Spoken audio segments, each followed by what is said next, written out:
All right, we're on homework number 35. The first problem says solve the differential equation, which means find the general solution because they don't give us any sort of initial condition. So we need to separate our variables, which means I'm going to multiply dx over to the other side and then integrate. The integral of dy is y. The integral of x is x squared over 2. The integral of 3 is plus 3x plus c. So that's the solution to the first differential equation. The second one, they've changed it to dy dx equals y plus 3. So to separate these variables, we need to divide y plus 3 over to the left side, which leaves this just as 1 over here, and then multiply dx over to the side. When we integrate here, there's technically a u sub happening. U is y plus 3, but du dy is just 1, so it doesn't really change anything. I don't really have to do a formal u sub here, so I'm just going to get right to integrating this. So this is the natural log of the absolute value of y plus 3 equals x plus c. To solve this equation, I need to get it to y equals. So to get rid of a natural log, its inverse operation is base e exponential function. So e to the ln cancels out. You're left with y plus 3. I can drop the absolute value because e to the x plus c is a positive base e. A positive base e is always positive. This is just a graph that's been shifted left or right.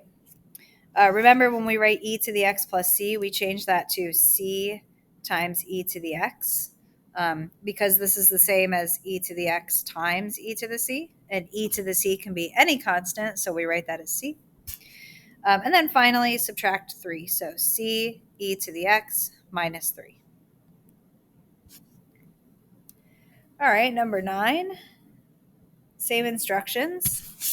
So I'm going to rewrite the y prime as dy dx. So it's 1 plus x squared, the quantity, times dy dx. Let's add 2xy over. And then let's divide 1 plus x squared over to this side. So dy dx equals 2xy over 1 plus x squared. And then we need to divide the y over to this side. And maybe you did that in one step. That's fine. So 2x over 1 plus x squared, and then I multiply the dx over here. All right, so integrate 1 over y. That's natural log absolute value y. What about this one? So 1 plus x squared, we have to decide, is that arctangent or is this a u sub? Now, if it were a constant, if it were just 2 over 1 plus x squared, it would be arctangent. But this is a u sub because you have an x up here. So u is going to be 1 plus x squared.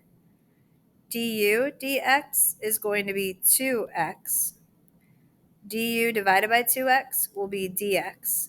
So instead of dx, we have du divided by 2x. So those two x's are going to cancel. So this is I'm going to rewrite it. It's the integral of 1 over u du. All right, so let me bring this up here. So I had natural log absolute value y on this side. Over here I have natural log absolute value u, which is 1 plus x squared. Don't really need an absolute value. That's always positive. Plus c. We want this to be y equals, so let's base e both sides. This becomes y. Now this would become like what? C times e to the natural log of 1 plus x squared. But remember, e to the natural log cancels out. So this is actually y equals c times 1 plus x squared. All right. And I'm not sure. I want to check my answer key. Did I simplify it that much? This just doesn't seem familiar.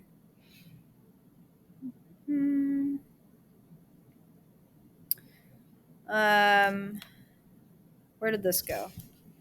Oh, see, I incorrectly did arctangent. So, okay, so I'll have to fix that on mine. All right, that's why I wasn't familiar. I did it wrong on my first round with this answer key.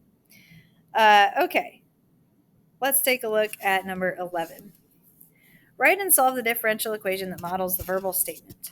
So the rate of change of q with respect to t is inversely proportional to the square of t. So inversely proportional in general is like y equals k divided by x instead of k times x. So the rate of change of q with respect to t is dq dt. That's equal to k divided by the square of t. That means t squared. It doesn't say square root of t, it says square of t. All right, so to separate this, I'm going to just multiply the dt to the other side so I can integrate. So this gives me q equals, now this is k times t to the negative 2. So when you add 1, you're going to get k times t to the negative 1 divided by negative 1 plus c. So this is going to be q equals negative k over t plus c. There's no initial condition to put in, so that's it for that one. The rate of change of p with respect to t, dp dt, is proportional, so they don't say that, but directly, proportional to 25 minus t. So that's equal to k times the quantity 25 minus t. To separate, again, I just multiply the dt over. And then I can integrate. So p is equal to, now this is a little u sub here. U is equal to 25. Oh, no, wait, this isn't u sub. Gosh, what am I doing? I can integrate, this is not u sub. I can integrate each term individually, right? The integral of 25 is 25t. And the integral of minus t is minus t squared over 2. There is a plus c involved. And I'll just clean this up a bit. So 25kt minus kt squared over 2 plus c. Not necessary to clean that up, but I just wanted to. All right, we're going to need a calculator for part of this one. So, well, I guess just because it says to. Find the function y passing through the point 0, 10, given the first derivative. Use a graphing utility to graph the solution. So I guess we don't, this just because we need that, not to help us solve the problem. So let's separate here. So we have dy divided by y equals 3/4 t. This seems familiar to me. dt. Integrate. This becomes natural log absolute value y. This becomes 3/4 times t squared over 2 plus c. Let's put in the initial condition now. So y is 10, natural log of 10 equals 3/8 times 0 plus c. So c is natural log of 10. All right, so let's go back here then to the general solution. The natural log of the absolute value of y is equal to 3/8 t squared plus natural log 10. Base e both sides. Y is equal to e to the natural log 10 times e to the 3/8 t squared. What is e to the natural log 10? That's just 10. So clean that up.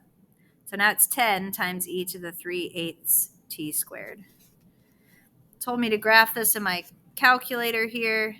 And why do I have a different thing? I don't know, but okay, so this is going to be 10 e to the 3x squared over 8.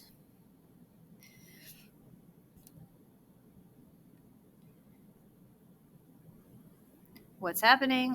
10 times e to the 3x squared over 8. I think that's okay. All right, so let's, I don't know, zoom fit.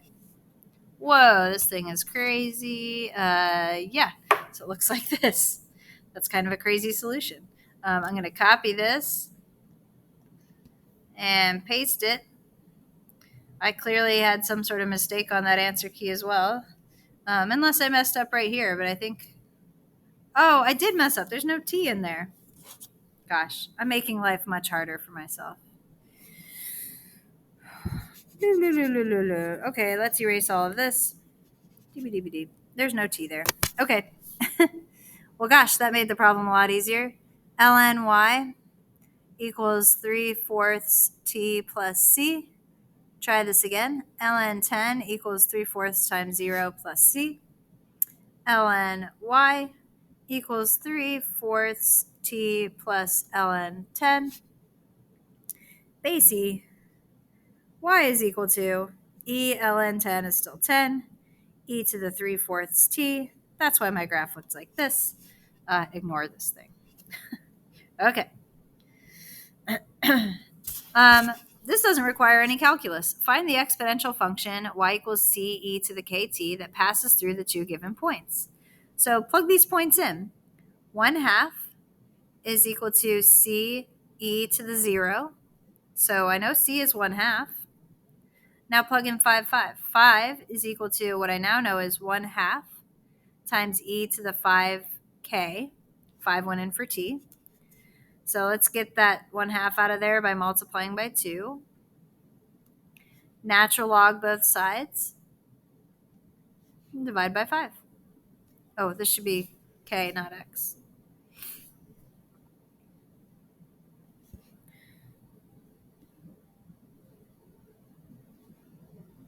And then, oops, they wanted the final equation. So the equation is y equals 1/2 e to the k, just leave it like this. You don't want to round it, times t. All right. I think I'm going to run out of time for these last three. So I'm going to do a separate video for these application problems. All right. So I will make sure that I label those videos accordingly.